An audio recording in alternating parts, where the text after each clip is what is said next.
हमने आपको पहले ही एक वीडियो में कलयुग की सच्चाई बता दी थी, जो स्वयं भगवान श्री कृष्ण ने महाभारत काल में पांडवों को बताई थी। लेकिन क्या आप जानते हैं कि कलयुग में भगवान की प्राप्ति कैसे की जा सकती है? भगवान ने इसका उत्तर भी हमें दिया है। जैसा कि रामायण में लिखा है, कलयुग केवल नाम आधारा, सुमिर सुमिर नर उतरहि पारा। अर्थात कलयुग में केवल भगवान का नाम ही आधार है। इसी संदर्भ में शास्त्रों में एक और बात कही गई है, हरेर नाम हरेर नामेव केवलम, कलौ नास्तेव नास्तेव नास्तेव गतिरन्यथा।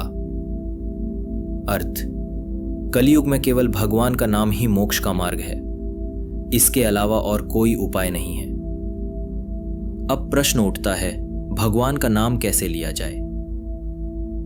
दोस्तों, शास्त्रों में एक 16 शब्दों का मंत्र बताया गया है, जिसे महामंत्र कहा जाता है। इस मंत्र का उच्चारण इस प्रकार है, हरे कृष्ण कृष्ण कृष्ण हरे हरे, हरे राम राम राम हरे हरे।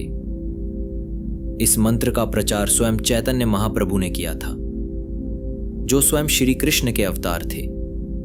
वे 500 वर्ष पहले भगवान के भक्त रूप में इस पृथ्वी पर आए थे और भगवान की भक्ति करके उन्होंने लोगों को बताया कि कलयुग में ईश्वर की प्राप्ति कैसे संभव है। चैतन्य महाप्रभु ने बताया कि कलयुग में इस मंत्र का जप ही सबसे श्रेष्ठ साधन है। यह ऐसा मंत्र है जिसमें सभी मंत्र समाहित हैं। उन्होंने कहा था कि इस संसार में भगवान के नाम से अधिक शक्तिशाली कुछ नहीं है।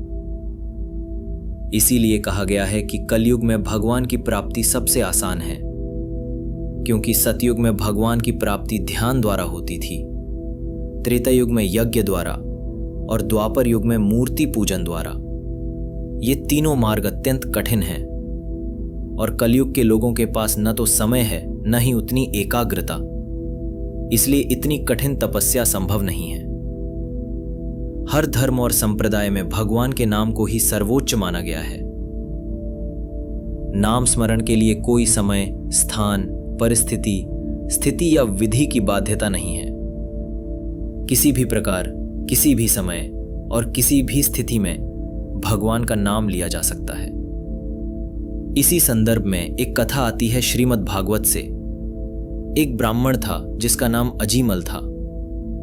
सत्ययुग में उसने बहुत बड़ा पाप किया। विवाहित होने के बाद भी वो एक वैश्या के साथ रहने लगा। उस वैश्या से उसे एक पुत्र हुआ, जिसका नाम रखा गया नारायण।